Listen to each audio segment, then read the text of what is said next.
Lord God, we come before you this morning with hearts full of love, but also with lives that are very busy.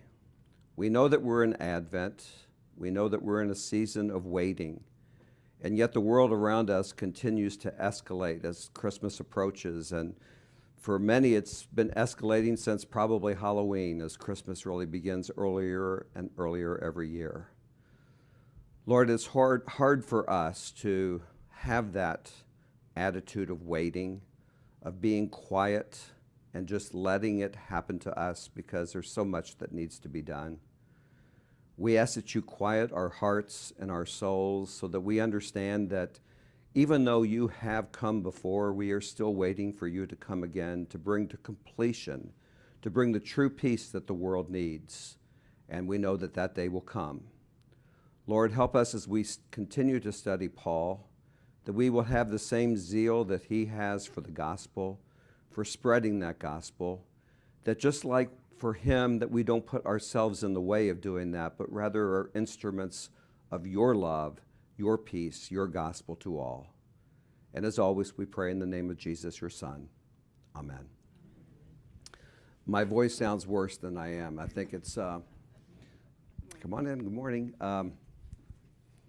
Because this cold has been going on for 2 weeks, and every time it gets better, something happens like, preaching this weekend and then 4 cantatas and things like that. It just kind of makes the voice sound a little bit raspier. But I tell you, I feel wonderful. I feel great. I have lots of energy. It's just kind of in the voice. So that's all it is.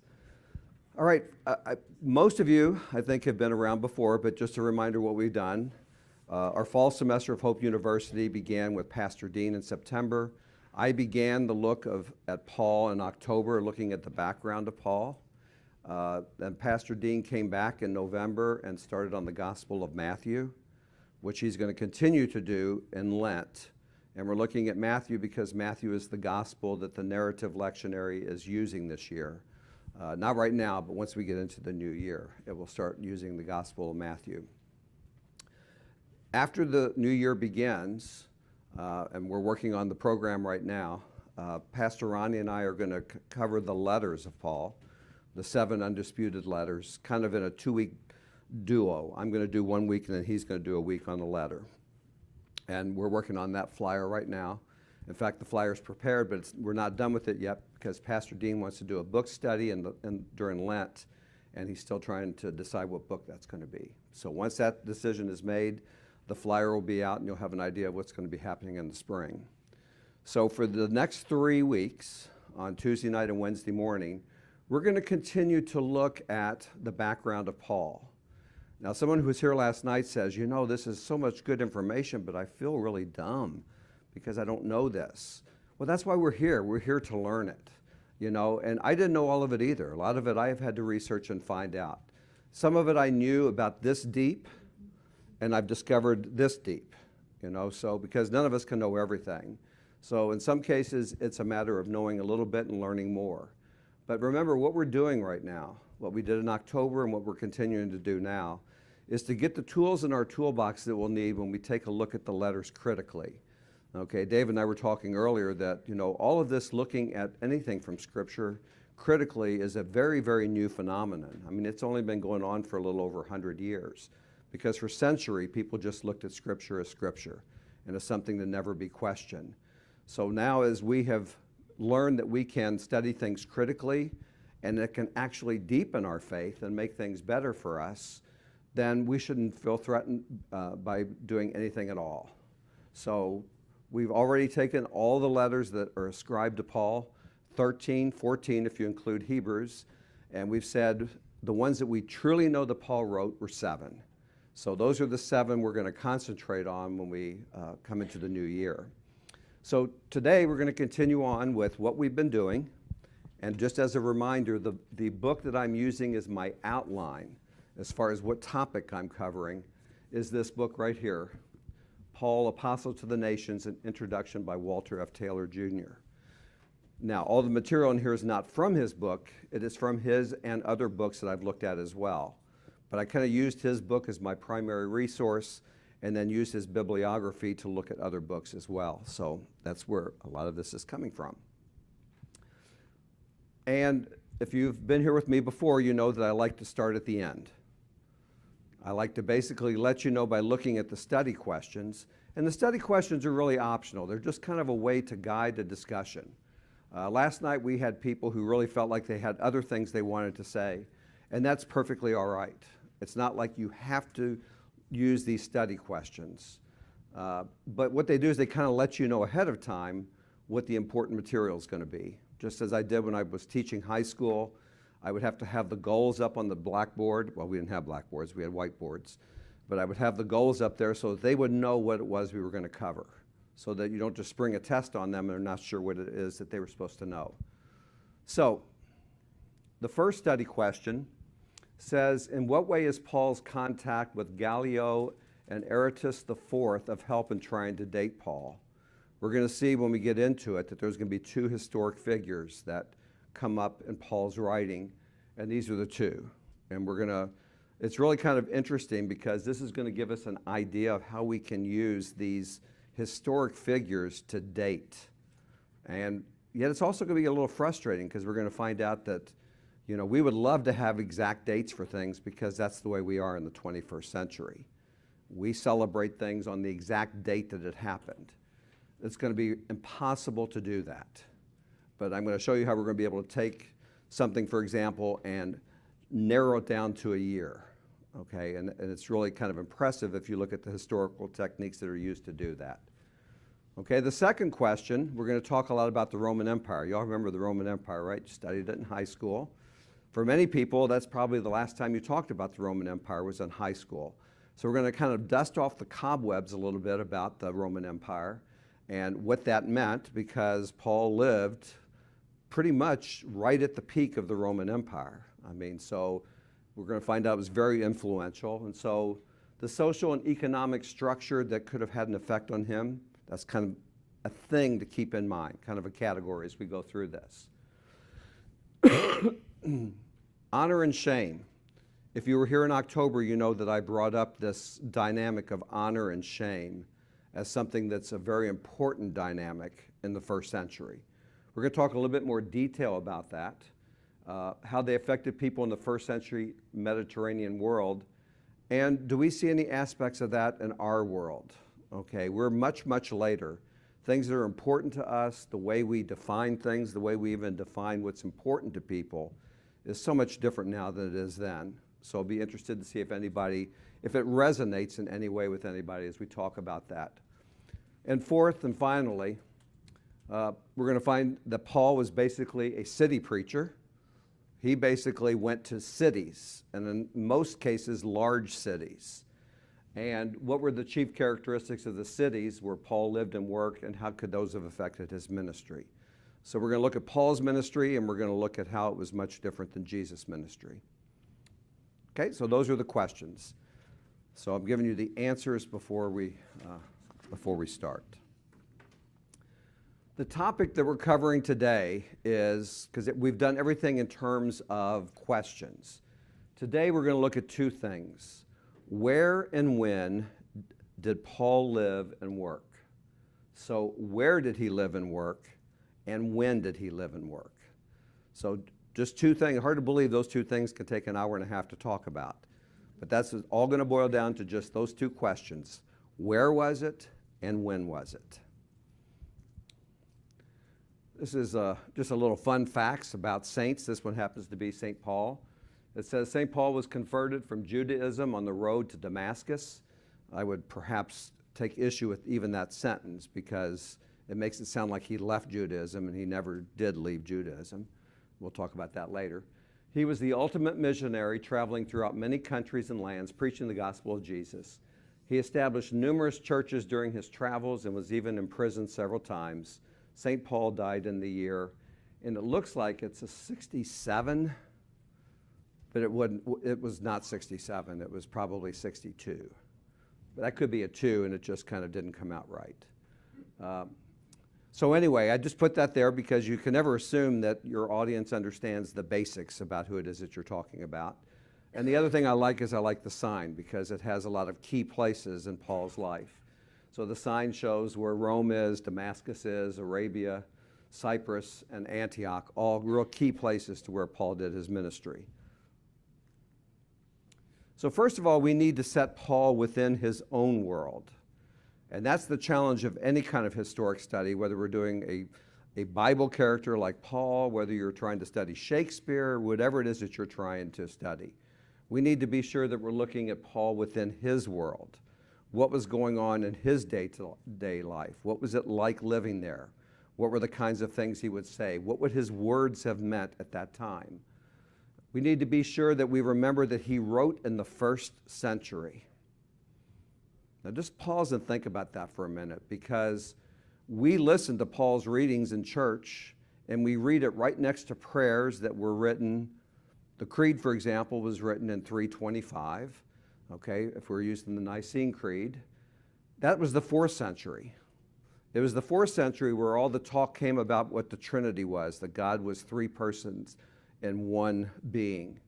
All of that talk is much later than Paul.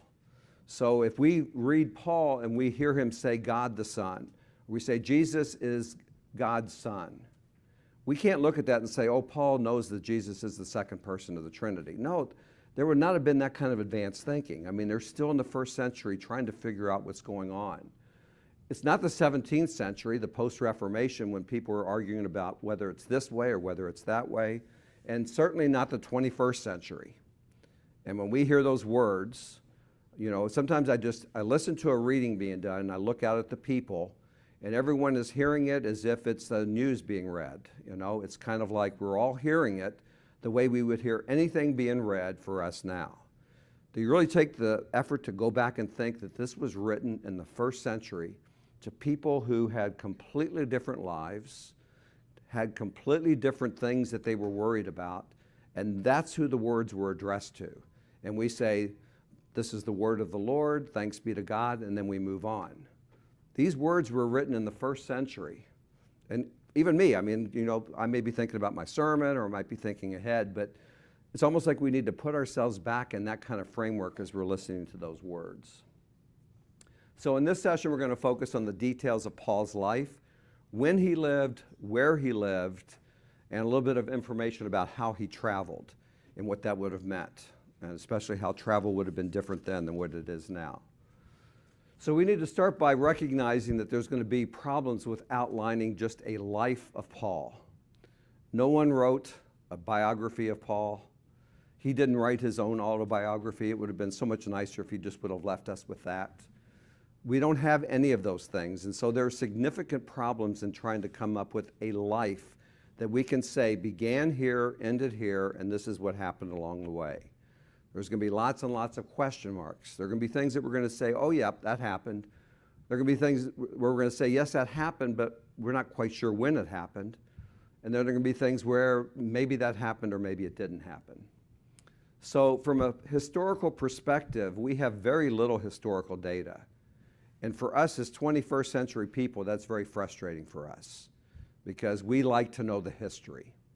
You know, if I want to know something about somebody, I'll go on Google, I'll search, Wikipedia always comes up first, and it gives you history, okay? And the beauty of Wikipedia is it's coming from many sources, people sharing their expertise on it. So we like to have historical data, and we don't have a whole lot when it comes to Paul. So that means it's difficult for dating and chronology. If we look at the books that we have, the letters of Paul, okay, they're all in there, but they're not in chronological order. They're not in order of importance. We have no idea. They decided when they put the canon together to put them in there. Which is the first letter of Paul that we have? Romans is the first one that's in there. We can't say because it's first, it came first.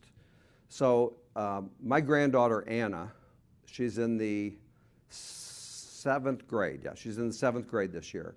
She's loved painting. She always has these little canvases and she makes these paintings and she's done it pretty much her whole life. Well, they're moving. They live in Orlando. They're moving and her mother wanted to get rid of all her paintings. She had all these paintings. I said, you're not going to get rid of those. I want those paintings. So she brought them to me and they're hanging in my office downstairs. So I have one wall. It's my Anna wall. Okay, and I've taken the canvases and I've arranged them. You know, there's some big ones, there's some small ones. So I've done, you know, I like this color and the way this looks with that. And she put her name on some of them. It says Anna, and some of them she doesn't have her name on, but I know they're all hers, so I put them all up there. And she didn't see them until Thanksgiving. She was here Thanksgiving weekend. And so I had her come in. I said, I want you to see how I've displayed your work. And so she came in and she looked up at the wall. And I thought she would go, oh, I just love that you've done this. She looked at it and a frown came over her face. And I thought, why is she frowning? I mean, I've saved her artwork from certain destruction and it's now displayed on my wall for all the world to see. And she said, you don't have them in order.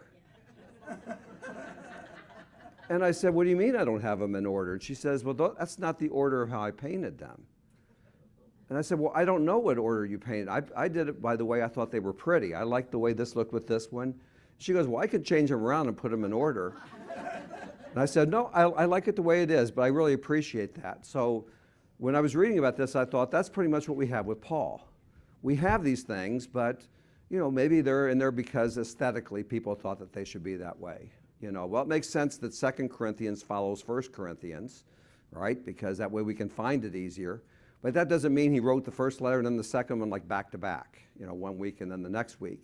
We don't know, okay? And we can sort of narrow down when they could have been written, but we can't come up with complete certainty of that. We have the same problem that we had before with the interaction between Acts and the letters. Now, we talked about this back in October, and so I'm going to kind of go back and talk about what our decision was. And if you'll remember, at the time, we have kind of two places in our scriptures where we can look for information about Paul. One is in Acts of the Apostles, and the other is in Paul's letters. So the first choice is we could take Acts as our primary source and say that we think that Acts is the most historical and use it and then try to plug the letters in where they support Acts. Okay, everyone understand that as an option. Option two is to do kind of the reverse, and that is to reject Acts completely and work only with the letters. So it's not really a reversal. It's saying we're not going to look at Acts at all. We're just going to use the letters. Option three is using the letters as primary, but instead of rejecting Acts, using Acts where we think it can help us supplement. Now, Acts is really what? Who wrote Acts? Luke. Acts is really part two of the Gospel of Luke. I mean, those two should be put together. I mean, when they put the canon together, instead of having John as the last gospel, it would have made a lot more sense to make Luke the last gospel, so it will go right from Luke into Acts, because that would be like reading a book from cover to cover. And we brought out the point when we were talking about Acts back in October, that while it looks like it has a lot of historical data, because it sounds historical, it says they did this, they went here, so-and-so was together. We have the issue of the fact that Luke wrote it, and we know that Luke had a certain theological and philosophical perspective that he was trying to get across. And we see it in the Gospel of Luke, and when you read Acts, when you read them together, you see it continuing. So not to say that it isn't accurate, but we have to be careful what we say is historical and what is really something that is being said because it furthers Luke's purpose. And so that's why we have a little more issues with Acts than we do Paul. If we are dealing with the 7 undisputed letters of Paul, we know that Paul wrote these. Okay, we can say with 99% certainty that this is from the hand of Paul. So we're going to trust that to be more accurate than Acts that was written by a different party, albeit a party who may have been with Paul a lot, but still might have sort of an axe to grind, let's say. They have their own perspective that they're trying to get in. So again, we're going to use the letters as primary because Paul wrote them, and then we're going to stick Acts in whenever we think we can. Okay, and then the last thing I want to point out here is a note on dating. Okay, and there were some people last night didn't agree with this. I'm just going to point out what we're doing here. We all grew up with this, right? What does BC stand for? Before Christ. And when I was a kid, I thought if you have before Christ, you should have after Christ, right? So you should have BC and AC. Well, we don't. We have AD, which means Anno Domini, which does mean after Christ. So we're doing the English for BC, but we're doing the Latin for AD. Everyone knows what that means, right? Before Christ and after Christ. And that's what we have typically grown up with. That's what we've used. What we're going to use, since we're doing historical research, is a more objective form of dating, and that is BCE and CE. BCE means before the Common Era, and CE means the Common Era. Now, for all practical purposes, the numbers match up. So if we say 4 BC, that is, for all practical purposes, the same as 4 BCE. In other words, there's no formula we need to change, Fahrenheit into Celsius and vice versa, like that. Okay? Now, we're not doing that because we don't believe that Jesus should be the center of our timing. We're just doing it because biblical scholarship involves people who are Christian, but also people who are not Christian. It involves people who are from Jewish descent. It involves people that actually just love history. So that's why, if you're being completely objective, you're going to use those. So just understand that I'm not doing that because I don't believe that Jesus is the center of the universe, because it so happens I do believe that. So that's not why we're doing it. We're doing it just to be consistent with the way historical scholarship is done. Okay, any questions or comments on that? Okay, we got stuck on that last night for a little while. And then here we have a caveman who is, he's on BC TV. Had to put these in every once in a while just to be sure everybody's awake. And these are the kinds of things I can't necessarily show at parties at home, but I can show here. So, okay, this refers back to our first study question. There are 2 potentially important references in Acts and Paul's letters to people who can be placed historically from sources outside the New Testament. Outside the New Testament. Therefore, these people can give us independently verifiable dates around which we can build our outline of Paul's life. So I just want to give you a little taste of what this looks like. These are names that show up in Acts or in Paul's letters. They're a name that shows up that is a historical name. It's somebody who we know of from history. And it just kind of by chance Paul mentions their name.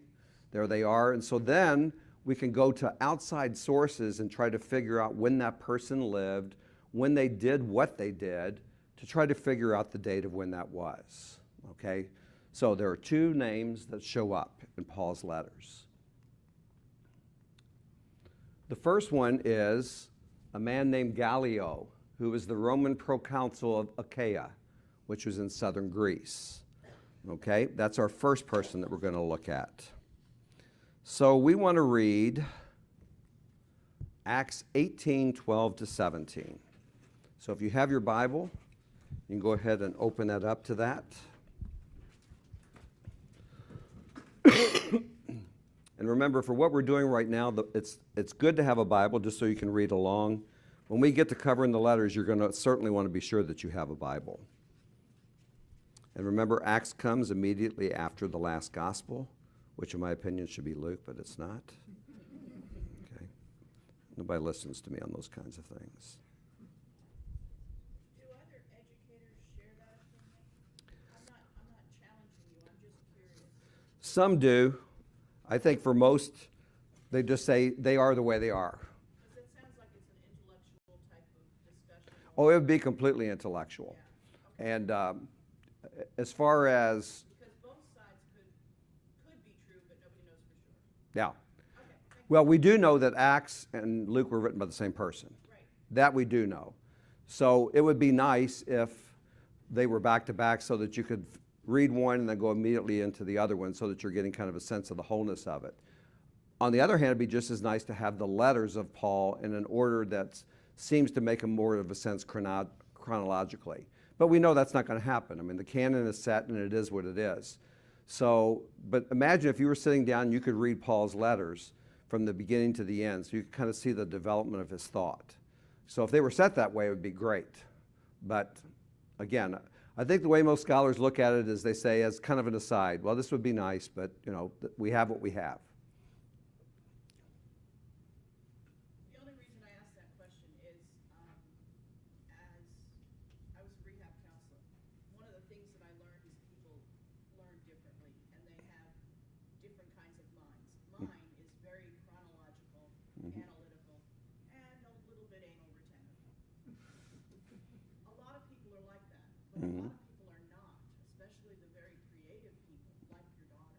And to say that those pictures were not in the right order, in her mind, she's right on target, and you're wrong. Oh, absolutely. And you can't fault either person.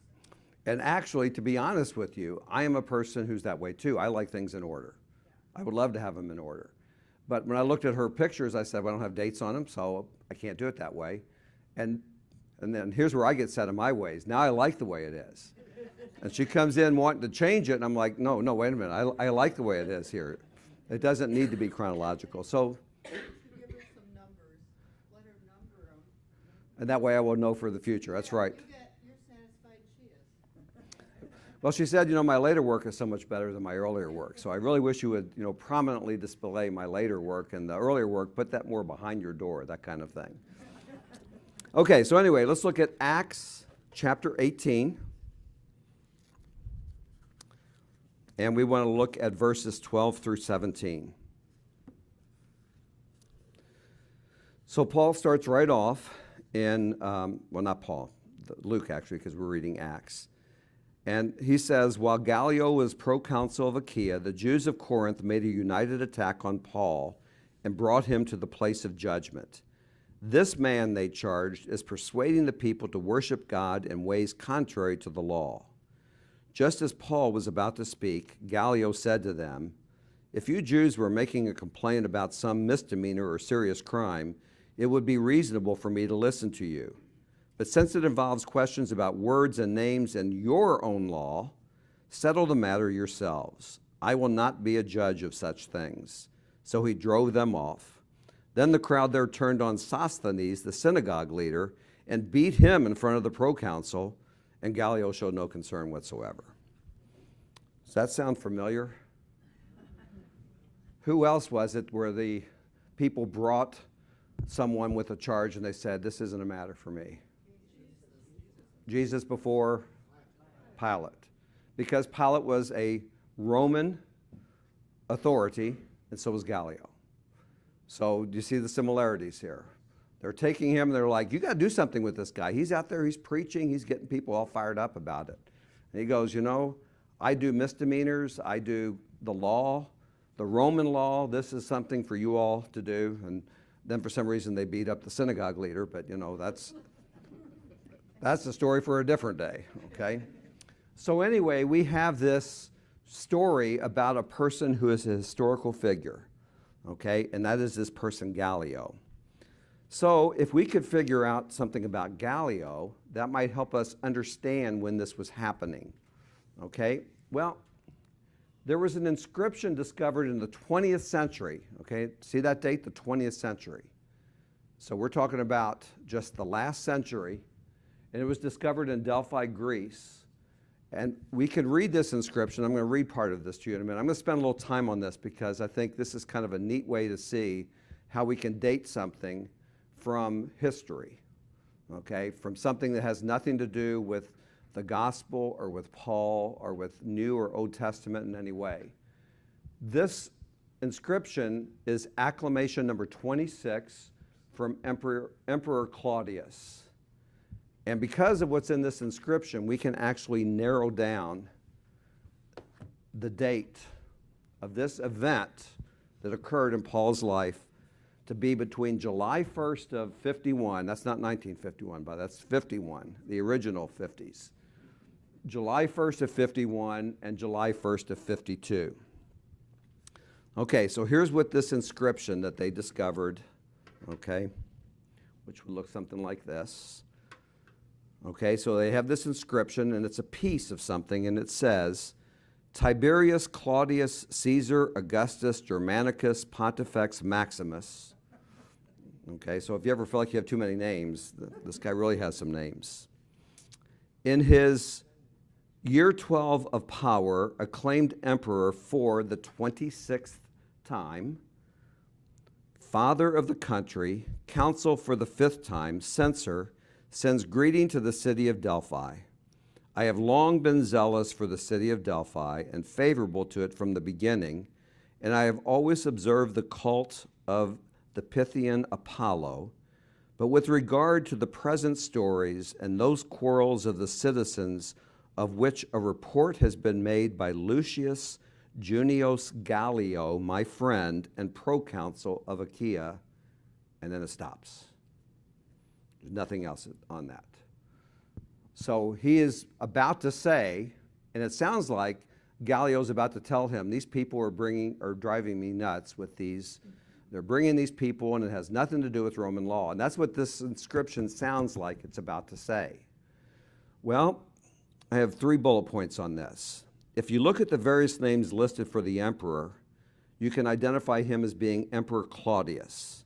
And he became emperor on January 25th in the year 41. Okay? So this would not have happened before the year 41. So there we have kind of one pin on our timeline. Okay? We also know that acclamations 22, 23, and 24 were made in the 11th year that he was emperor, which would have been 51. And we know that acclamation 27 was made sometime in the second half of his 12th year. So that would have been 52 before August. Okay, so with those acclamations have already been discovered. 26 was missing. So they'd already been able to date. Yeah. I'm sorry, I didn't want to interrupt your sentence. Okay. You're very precise on some of these dates, and I'm just wondering about the calendar. Was the calendar as we know it? Pretty much, yeah. The calendar is, so if we say August of 51, we mean August. If we say July, we mean what we think of as being July. Yeah. That is our calendar, right? Yes, it is. It's been called the Roman calendar, our calendar, Yeah. from January through December.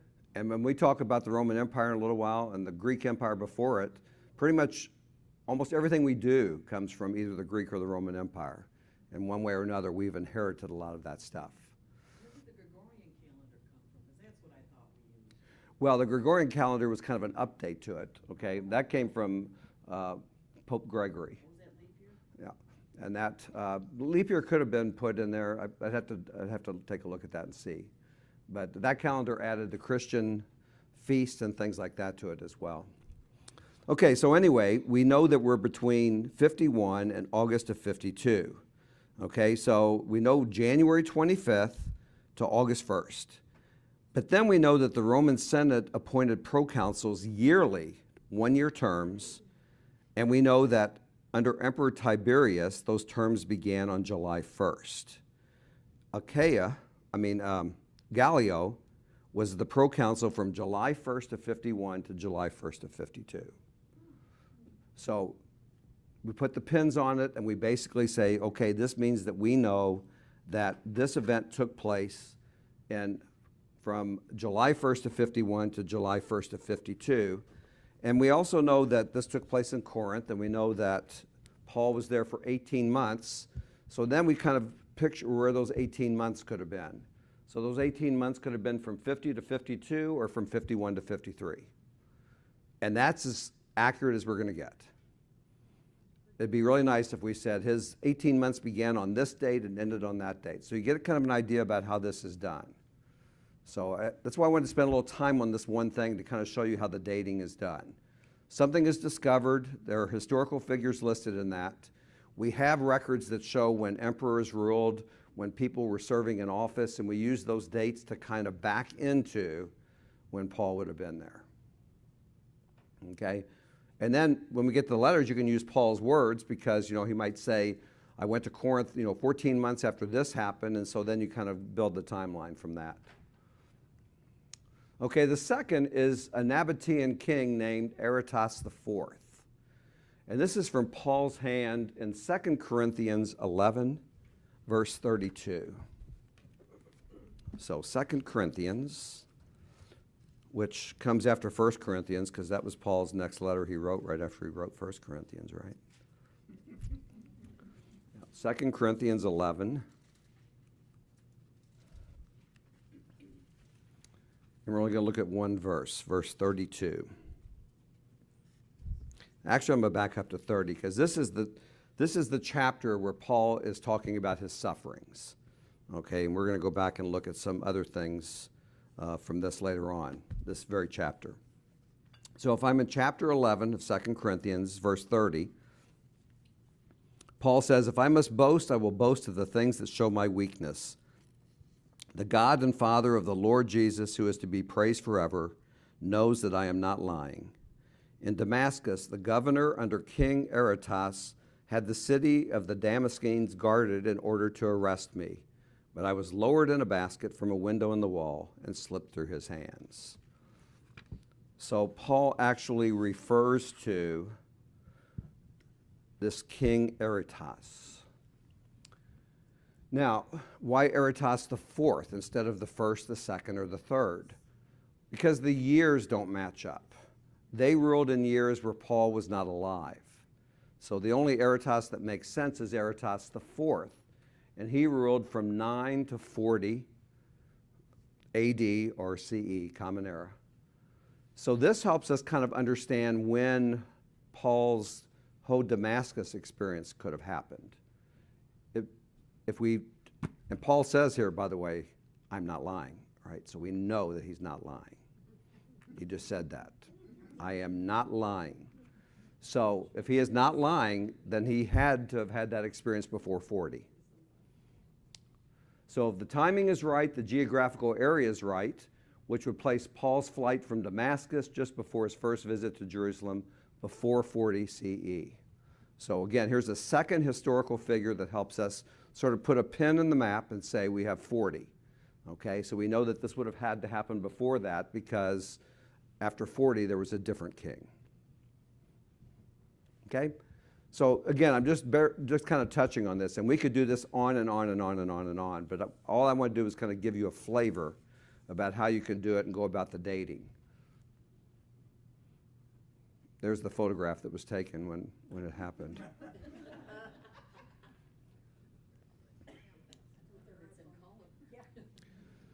Okay, so what kind of information do we get from Paul's own hand? Now let me clarify, we just looked at Paul's own hand. Okay, the first thing we looked at was from Acts that was not. We just looked at something that Paul wrote. Is there anything else from Paul's own hand? Well, not much.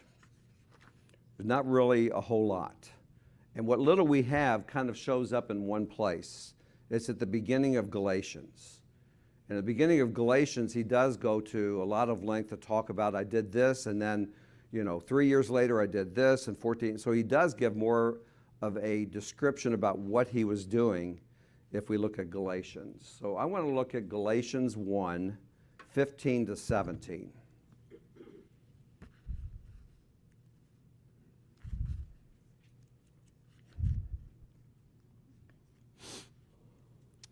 Galatians 1, 15 to 17.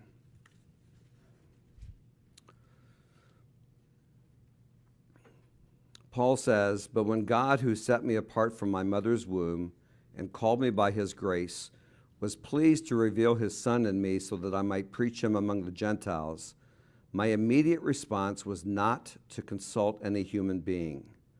I did not go up to Jerusalem to see those who were apostles before I was, but I went into Arabia. Later, I returned to Damascus." Okay, now we're going to read a little bit more of this here in just a couple of minutes. So God reveals Jesus to Paul, who goes to Arabia, which was also called Nabatea. Remember, we just had Aretas IV of Nabatea, so this is all lining up. This is looking like the way it could have happened, probably to do missionary work, okay? That arouses the ire of Aretas IV, then he returns to Damascus. And note, not to Jerusalem. He makes it very clear, this man who is going to introduce himself at the beginning of his letters as an apostle never goes to talk to the apostles at the beginning of his ministry. So again, that gives us sort of an insight into Paul's mind. He felt so strongly about this call that he felt like he didn't have to talk to anybody about it. And he says that right here. I didn't talk to a human being. So he doesn't go and check this out with the other apostles and say, hey, I'm part of the gang now. He doesn't do that. He doesn't go get duly ordained or anything. He just basically becomes an apostle and starts doing his work. So again, what I like about that, it shows me the kind of person Paul was. Some people would have said, I better check this out with the apostles. They've been doing this already. And, besides, I've been torturing these people, and maybe I should go let them know that, I've turned over a new leaf, and, doesn't do any of that. He just he has so much zeal, he just starts doing it. Okay, there's no way you can read this map, and because of copyright issues, I couldn't make copies of it for you. But what I want to do with this map is just kind of show you a little bit about, this is Paul looking at about 35 to 45. Now, we said his conversion would have happened around before 40. Okay, so most scholars think it probably happened around 38, somewhere from 35 to 38. So number one here, it says he's converted near Damascus and spends time in Arabia, the Nabatean kingdom. So that's what this is right here, this little triangle. There's Damascus, here's Arabia, okay? That's where King Aretas IV would have been. And so he kind of spends time in this little piece right in here, okay? Then he goes back to Damascus, and we're told in Acts that he preaches in synagogues there, okay? But then he gets in trouble, and he leaves there, and that's when he goes to Jerusalem. So you can see here, and I like the fact that he says he goes up to Jerusalem, but he's actually on a map going down to Jerusalem. Why is he saying up? Yeah, Jerusalem sits on a hill. So if you've ever seen it, it's up high on a hill, and it has a valley, the Kidron Valley going all around it. Okay, so he goes up to Jerusalem, okay, and then after that, we'll talk about that in a couple minutes, what he does with that. His life is threatened, so he escapes and goes to Caesarea. So he goes over here, boards a ship, and goes up to Tarsus. Now, what's important about Tarsus? Yeah, I think it's time to see the family. Okay, he's had some tough times here, so now he goes up here to Tarsus, and he spends some time up here. So you can see number 5 here is kind of this whole idea right here, because we're told that he spends time up there in Cilicia, okay, and Syria. So that's where he is. He comes over here to Antioch, okay, then he goes back down to Jerusalem, and then he comes back up to Antioch. Okay, so that's just in those 10 years. That's not even when he's beginning his really serious ministry, which would have been, we think of most of his letters were written after, in the 50s. So there's a lot of activity going on here before any of the letters that we have were even written. All right, so let me move on. I think that's all I wanted to say about that. Here's the same map. Okay, now let's look at that same place, Galatians. We just read 15 through 17. Let's read 18 and 19. This is where he says what I just said a minute ago. Then, after 3 years, I went up to Jerusalem to get acquainted with Cephas.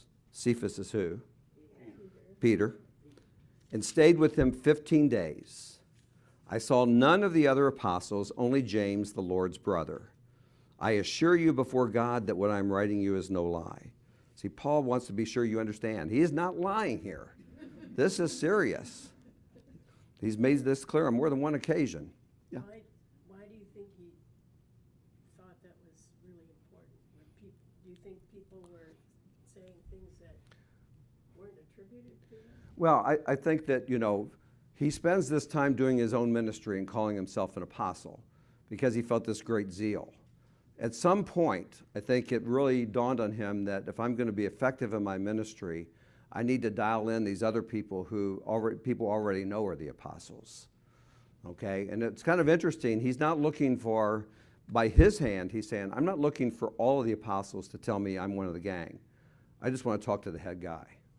Now, it sounds like he saw James, but he makes it sound like he just kind of saw him walking down the hall one day. It's not like he had a meeting with him.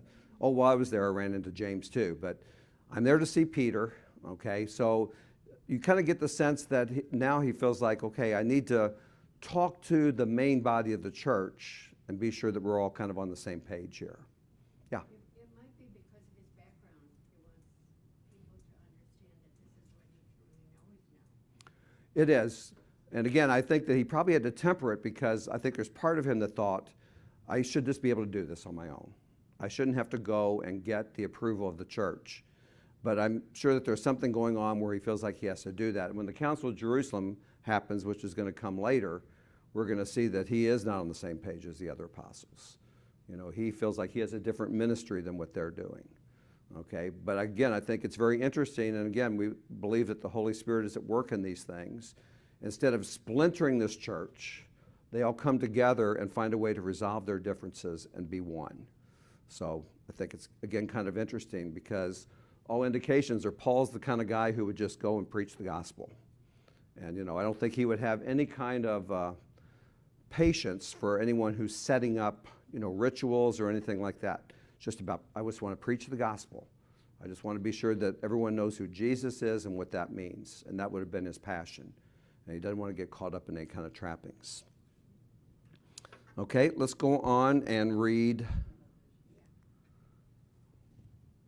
chapter 1, verse 21. Then I went to Syria and Cilicia. That's what I talked about up here on the top. So there is in Syria and then Cilicia going up to the top there. I was personally unknown to the churches of Judea that are in Christ. They only heard the report. The man who formerly persecuted us is now preaching the faith he once tried to destroy. And they praise God because of me. So you get the sense that when you're in Israel, there's already churches that are set up, and he's kind of visiting those. So Paul's mission is not to the Jewish people. That's kind of happening from the other apostles. He is the apostle to the Gentiles. So that's where he goes and sets up his churches. And then if we finally go on and look at Galatians 2, chapter 2, verse 1, so the very next verse.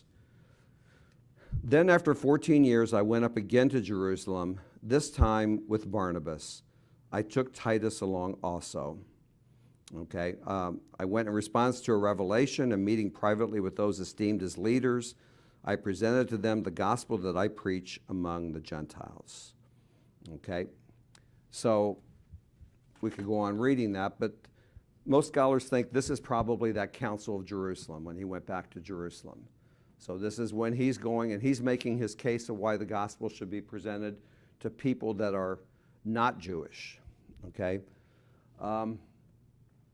we have to remember that at this time, if you're a Christ follower, you're probably also Jewish.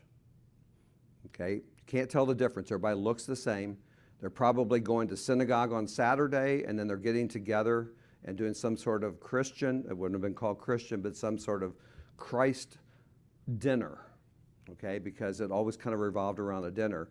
And you didn't stop going to synagogue, you did both, okay? It was just kind of, and that's the way it would have existed for many, many years, okay, until Paul brings it to a head, bringing in these people who are not Jewish. And remember, we read the Council of Jerusalem. Do you all remember when we read that in October? We read what that was like, and it's a brilliant council. The church, I think it's the church at her best, if we want to call it the church at that time. Because you have Peter saying everyone's got to become Jewish first, and you have Paul saying, I don't want them to become Jewish at all, and they work up a compromise. And they come up with a short list, and they say, if you're a Gentile and you want to become part of the Christ movement, here are the 4 things that you're going to have to do that Jewish people do, and we're not going to make you do all the rest. So very, very early, probably around 49, you have this great council where the church addresses its first big problem and comes up with a solution. So again, I love the fact that the church that could have splintered, especially with a personality like Paul, who appears to me to be kind of a lone ranger, I'll take my people and we'll go off and we'll do this, saw the importance of keeping the church united. Yeah. And also right here as it goes on, and he wanted to meet with the people in order to make sure that I was not running and had not run in vain. Yes. So he wanted to make sure that he was on the same page with the others. Right. I think that he felt like, and I love the image of not running in vain, because he's running this race and he feels like he's doing good, but somewhere he's getting some pushback from some people who are saying, yeah, but how are you affiliated with what they're doing down there in Jerusalem? You know, so again, it's very interesting, you know, how it all kind of came together. But the result of this limited information is that any attempt to use Paul's writings for historical chronology is speculative and hypothetical. He says 14 years. Was that 14 years after his conversion? Was that 14 years after the previous verse? You know, unfortunately, it's not definitive enough to be able to say, okay, this is exactly what it means. Still, there's some widespread agreement on some basic parameters. Almost all scholars would agree that the Apostolic Conference took place in the 40s. Okay, probably around 49 is what most think. We know that Paul's surviving letters were written mainly in the 50s. So all that timeline we saw and all that traveling, doesn't mean he didn't write letters. He could have written letters and we just don't have them. But the letters that we have came from a later time in the 50s. Okay, and then the last two things I want to look at here is his birth. Okay, we're not going to take the time to actually go take a look at this.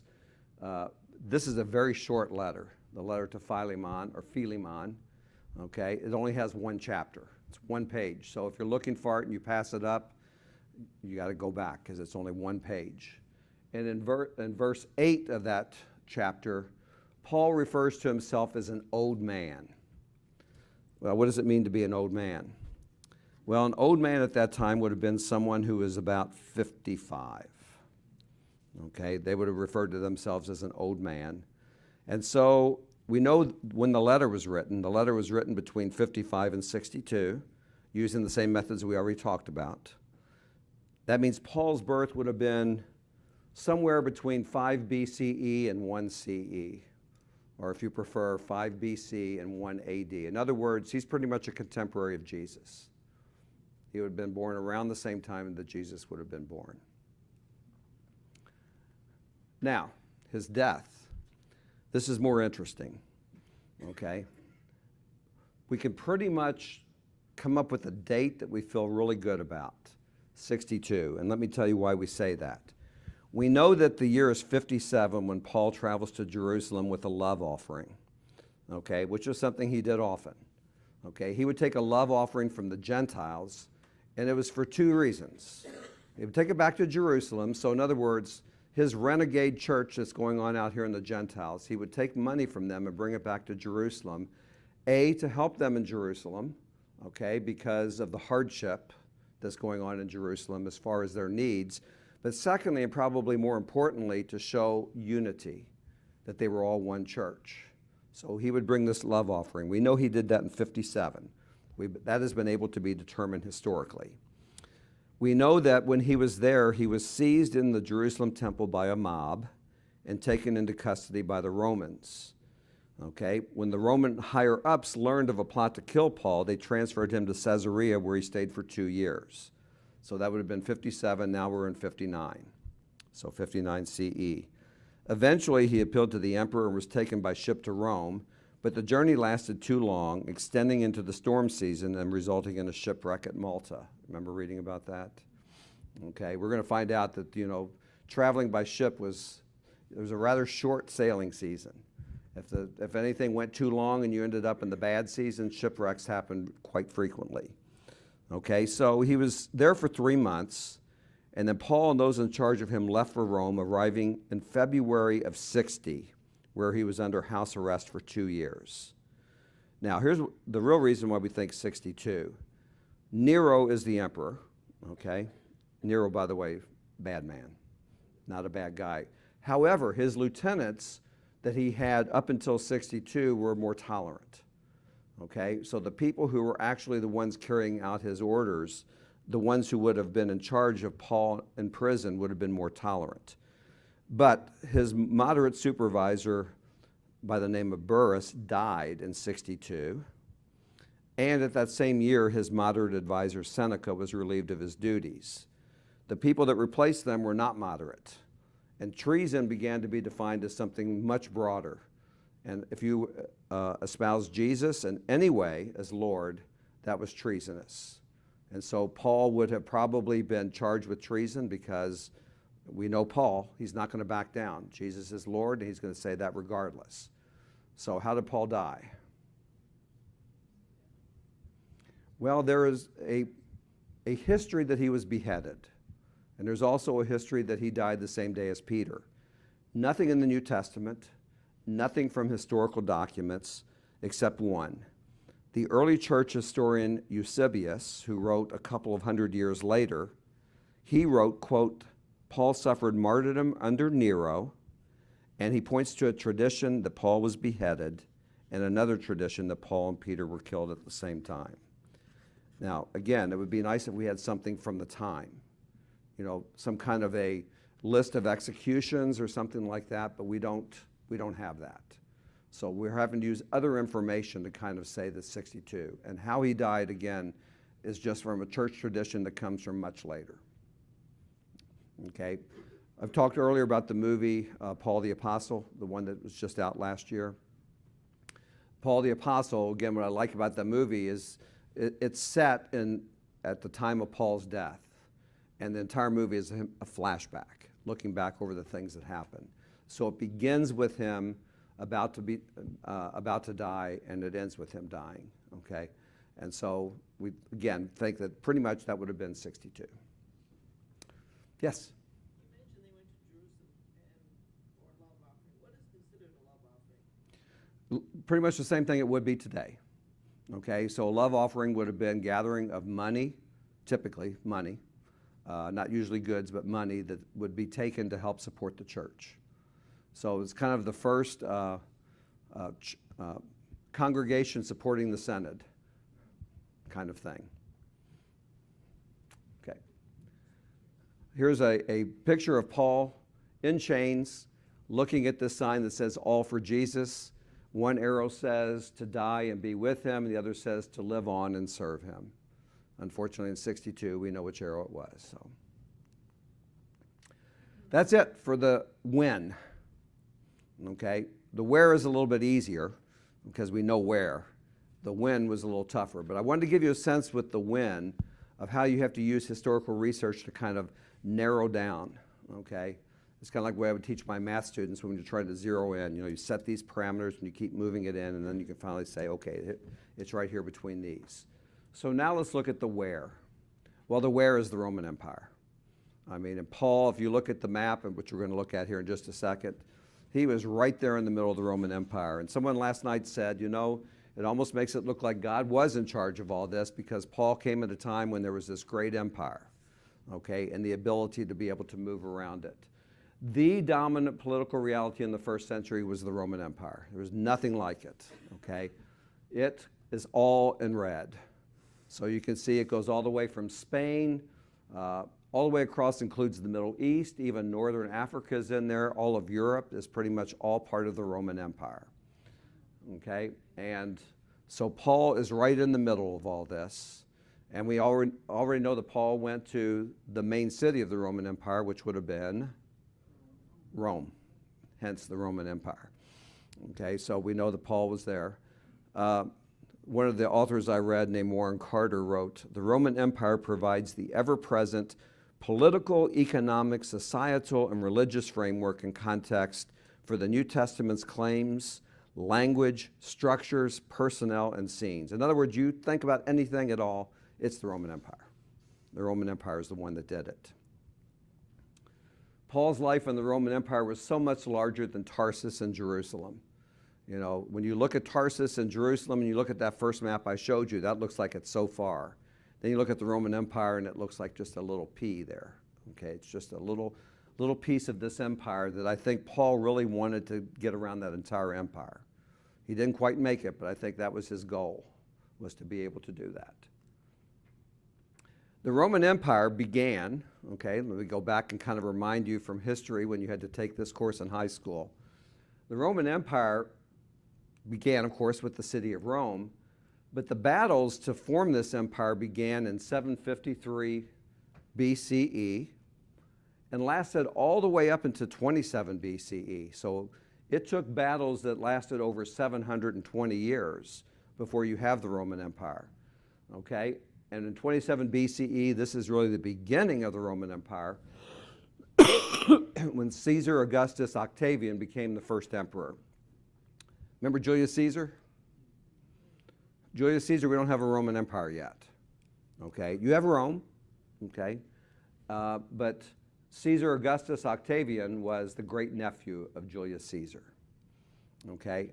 And then this map is the Roman Empire in 117 AD, when it was at its greatest extent. So if you look at it, it began in 27 and reached its peak at 117. And it did not really last that long as far as being a huge empire. I mean, it still lasted well into the 300s, but at its greatest would have been 117. Let's see if there's anything else I wanted to say here. All the places Paul went, Syria, Palestine, Asia Minor, which is now Turkey, Greece and Italy, all of that and the roads are what made it possible, the great roads in Rome. If we look at the emperors at the time of Paul, let's kind of place who would have been emperor. And Paul's life would have spanned 5 emperors. Okay, the first emperor would have been that first one, Caesar Augustus, the most revered emperor, the George Washington of the Roman Empire.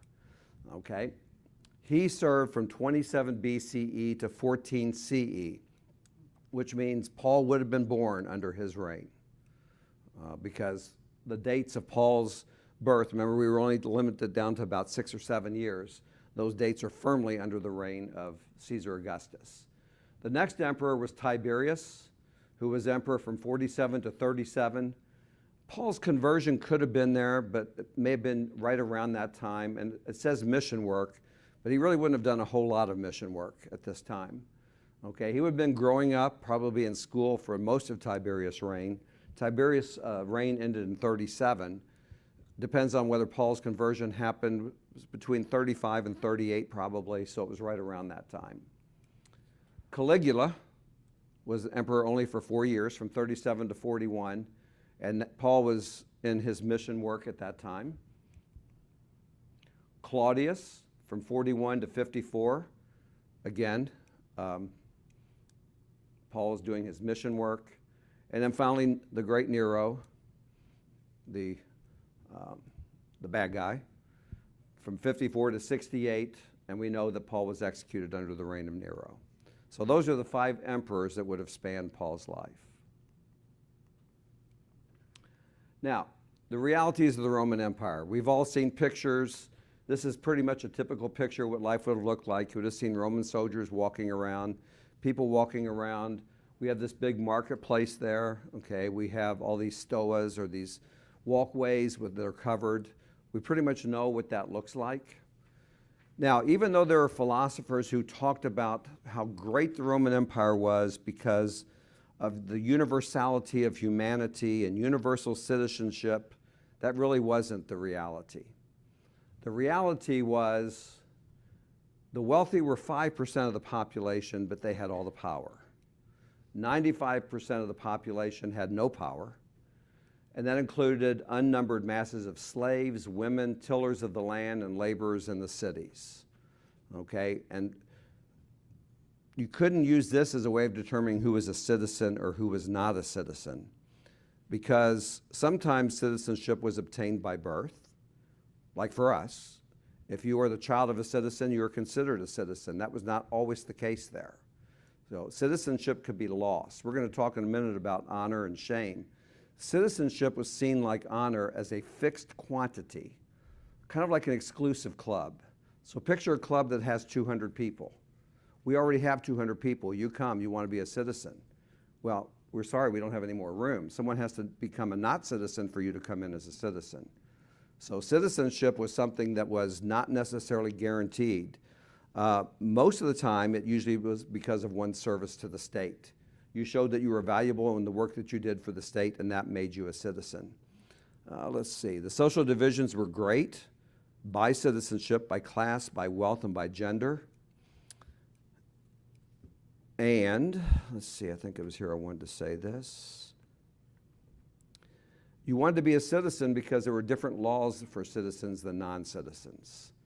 So again, you think about it, in our country, we say everyone should live by the law of the land, whether you are a citizen or not. That's a big debate in our country right now.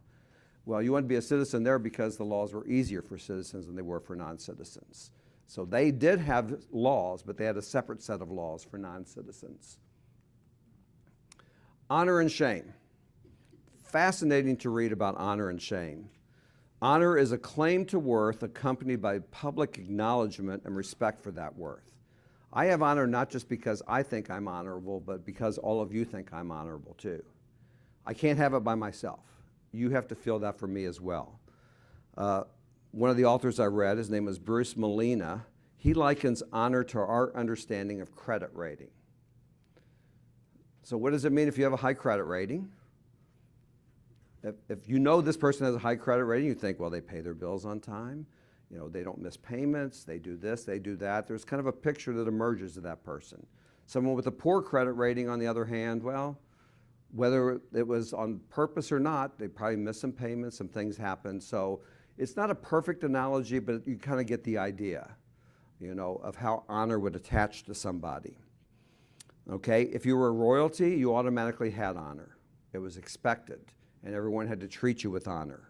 But you could also acquire it.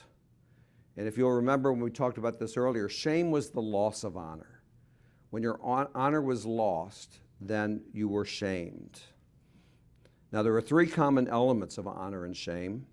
The first is the group orientation, as I mentioned before. Honor didn't exist just because I said it existed. If you all did not see me as honorable, then I'm not, regardless of what I think of myself. So honor had to be a group mentality about someone. The second was the idea that honor, just like we said about citizenship, is a finite quantity. If I have honor and David does not, he can challenge me to a duel. We will fence and we'll come away. One of us will have honor and the other one will not. Okay, so you can't come away with both having honor, because we went into this with one person having it, we'll come out of it with one person having it. So it was a fixed quantity, and if you challenge somebody to get honor, you took away their honor and now they are shamed. And honor for men was different than honor for women. Honor for men came in the things they did outside the home. Honor for women came in the things they did inside the home. So for a woman to be honorable, she did what she was supposed to do inside the home. Now, if a man lost his honor, then it was just the man losing his honor. If a woman lost her honor, then her husband would also lose his honor. So the men had to keep their wives under control. Be sure that they kept their honor, because if anything happened where they lost their honor, then that would affect the man as well. So you can see honor and shame, a huge, huge thing that would have been there in the first century. Okay? See if there's anything else I wanted to say about it. Okay. Yeah, Manny. Lanny. Paul claimed that he was a citizen. Mhm. Sounds like it's a rare, I mean, if only 5% of them had that citizenship, Well- how did he get his citizenship? Well, the theory goes that he got it from birth, that he was born, although we said that wasn't necessarily guaranteed. But also remember that one of the things we talk about in October, Paul's citizenship as a Roman citizen is also something that could be subject to question, because it's important for Luke's purposes that Paul be a citizen. And Paul never himself states, I'm a citizen of Rome. Okay, now he does have sway, but again, he's a very influential person. He does have sway when he's talking to the Roman authorities.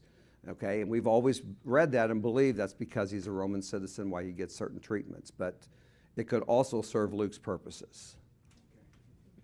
But if he was, it appears that it was because he was born into a family that had it.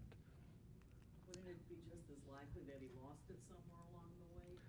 Well, he could have, and again, remember, he's not a friend of the Roman state, because he is espousing a group that the Roman Empire sees as a rival. So, again, that's another problem with considering him to be a citizen, because, you know, it was so easy to lose citizenship back then that the way he would have behaved and the way they would have seen him, so again, it's just a question, we don't know. The other thing, sort of parallel, or the other side of the coin of honor and shame, was the patron-client relationships. And this is the same thing, because resources were, again, finite. We had the haves and the have-nots, okay? But if you were a have-not, you really did have not, okay? And that meant you needed somebody else to help provide for you. So you would find a patron to do that, and you would become their client. And usually it was a quid pro quo. So they gave you something, and usually what you gave them in return was honor. That's what you gave them, was honor. So, for example, somebody, a rich person, would become a patron of the city. They would build something, and their thanks would be they would be given a statue, Okay, we build statues not because somebody gave money necessarily. Usually they did something great, but you got a statue built to you because you gave money. You had a portrait made or an inscription or a proclamation. You got a public burial. There were presents given to you, and you got the best seats at the theater. So if I don't have any place to live, I go somewhere. So the tenant relationship was a patron-client relationship. So if someone is renting me a place to live, then they are my patron and I'm their client. Okay, and if I have money, I pay them, but quite often I don't. So what do? I give them my honor. I become part of the group that shows them honor. So it's almost like honor is a commodity. Okay, again, very interesting to kind of think of that. And the ultimate patron, the patron of all patrons, was the emperor. The emperor was one who was 100% patron, didn't need anything from anybody else. And so that's what they would call the emperor, the patron of patrons. Yeah. Didn't they also at that time have, I don't know what you call it, like a service industry, like the guy that repaired the leather goods, and the guy that repaired the metal, and the guy that did the painting, and the guy that cleaned, or the woman that cleaned? What? Absolutely, especially in the cities. I mean, if you think of cities, the cities would be made up of people that had all kinds of services.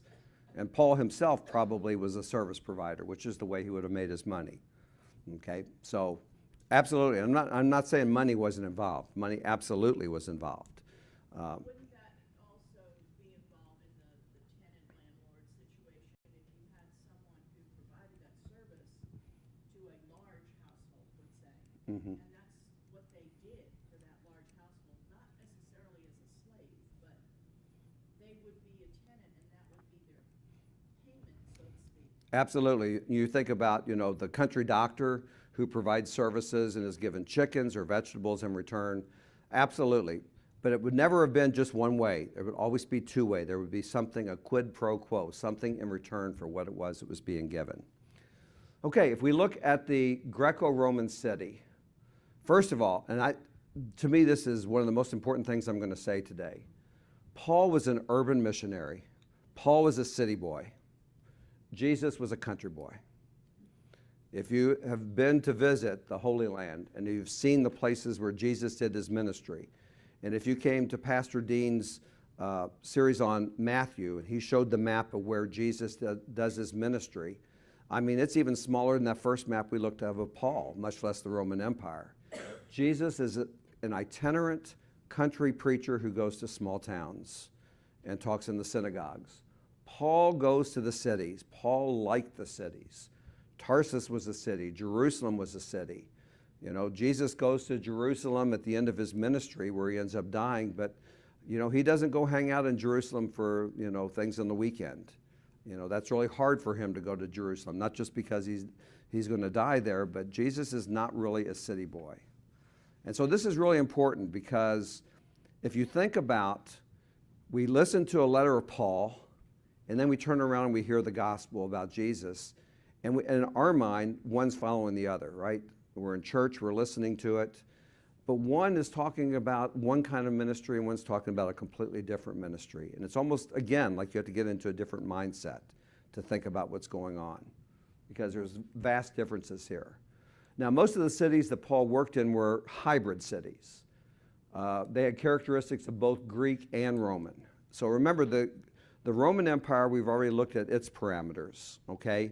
The Greek Empire had its sort of zenith in the 4th century BCE under Alexander the Great. He's the one who created the vast Greek Empire. And there were lots of things, we have lots of things from Greek society still. They're the ones who came up with a lot of these things. When the Romans took over and became the empire, there are a lot of things that they kept and renamed. There's going to be a lot of similarities, as we're going to see here in just a minute. Okay? So when the Roman Empire came, they kept many components of Greek cities. So here's a picture. Is this a Greek city or a Roman city?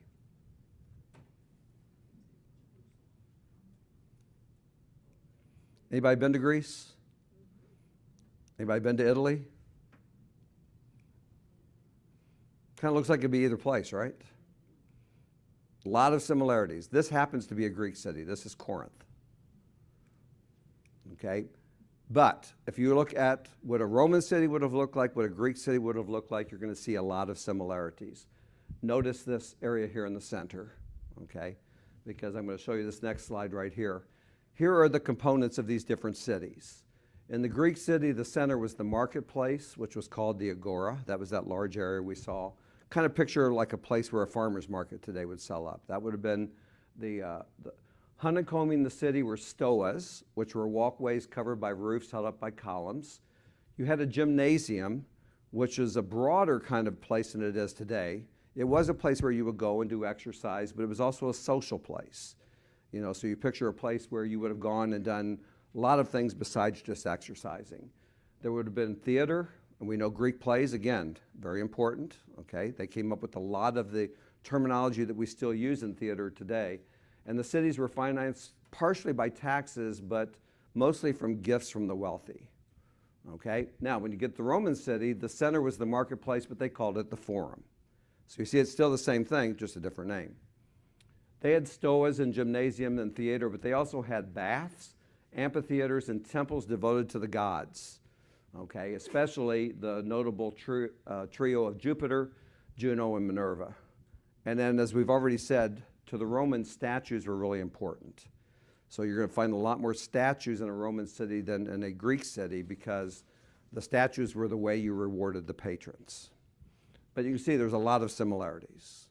And a lot of those things we ourselves continue to have today. The cities that Paul worked in were cosmopolitan. What I mean by that, there was a bewildering mixture of peoples, languages, customs, economic levels, and social classes.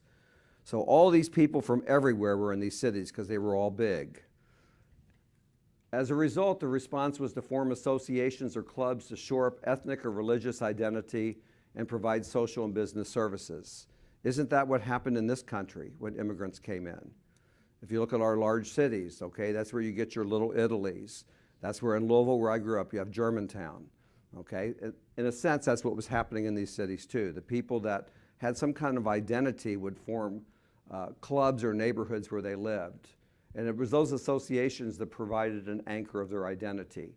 So it was the way that to keep you from feeling like you were isolated in these big cities, you could find a way to join up with other people who shared something with you. This is a quote about the Greco-Roman city from Juvenal, who was a 1st to 2nd century Roman poet. He said, "How much sleep, I ask you, can one get in lodgings here? Unbroken nights, and this is the root of the trouble, are a rich man's privilege. The wagons thundering past through those narrow twisting streets, the oaths of draymen caught in a traffic jam, these alone would suffice to jolt the doziest sea cow of an emperor into permanent wakefulness." In other words, cities were not great places. They were crowded. Picture Washington, D.C. Have you ever been to Washington, D.C.? Okay, so you know what the government area looks like. Well, that's the way a Roman city would be, but the housing would be there as well. So picture trying to find housing in there. So private houses and apartments, the only kind of ways of living, would have been stuck in between all the government buildings. And whether Paul was in an apartment or a house would have structured how he did his missionary work. Okay, let's look quickly at how Paul traveled.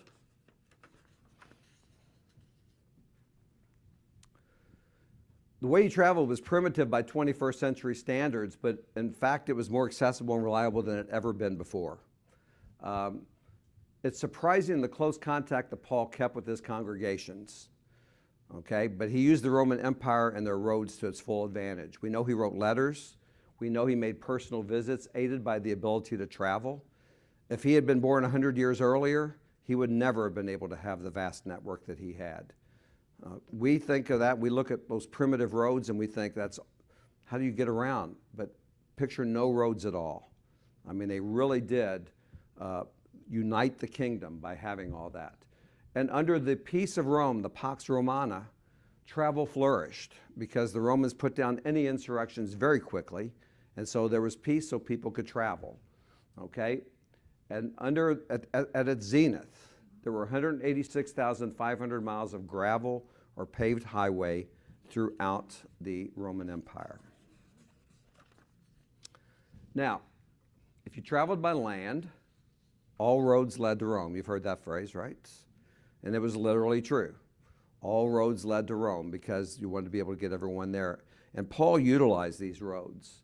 And on these roads, if he had an animal or a wagon, he could get in 25 to 30 miles per day if he walked. And if he walked, it was 15 to 20 miles per day. So sometimes he would have done it one way, sometimes the other way. Okay? This is in 1 Corinthians. We're not going to take the time to read it, but he talks about how he's going to stay put during the unpredictable winter months. Travel was hard during the winter months. And so he says it with quite frankness. I'm going to come visit you, and I think I might just stay put for the winter. That's the actual phrase that he uses. And even though the problems with robbers on the road was largely solved, it wasn't gone. We were going to go back and read a little bit more from Corinthians where Paul talks about his suffering. He talks about how dangerous the roads are, but he's willing to do it. I'm going to come see you, and I'm willing to walk, even though I might get robbed. So we know that there are still some problems, but not nearly what it would have been 100 years before. And the lodging, well, the lodging was filthy beds. There was rabid vermin, exorbitant charges, dangerous roommates. It wasn't the Holiday Inns and the, Hampton Inns that we're used to today. All right, so if you were traveling, most of the time you wanted to find a private residence to stay in. I was going to read to you, but we're running short on time, an excerpt from the Acts of John, which is an apocryphal epistle, where John and some of the apostles come upon lodging, and they notice that the room has lots of bed bugs.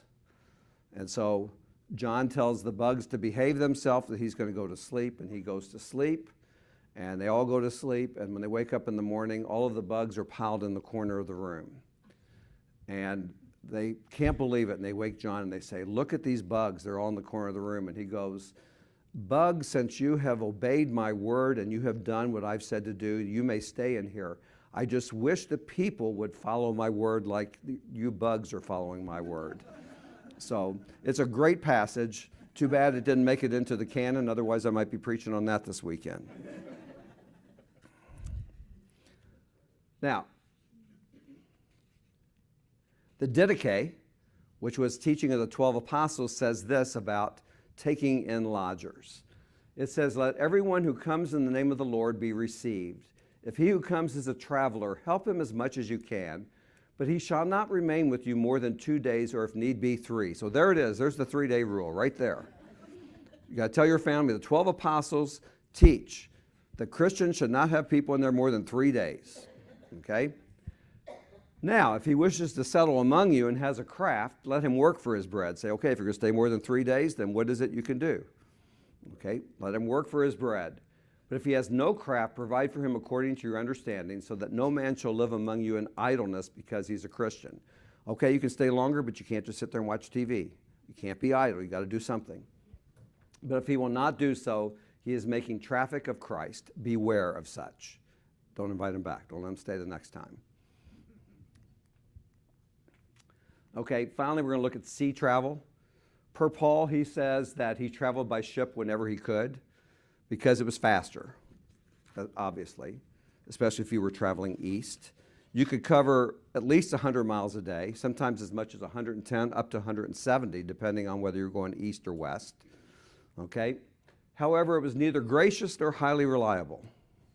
Okay, as we said earlier, Paul got on that ship, it lasted too long, went into the winter season, and he had a shipwreck. Okay, it wasn't reliable, not like the way we look at it now where, the ship says it's going to leave at this time, it's going to arrive at this time.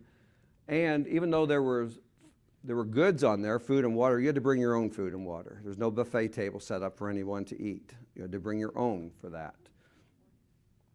And due to the wind, traveling west took a lot more time than traveling east.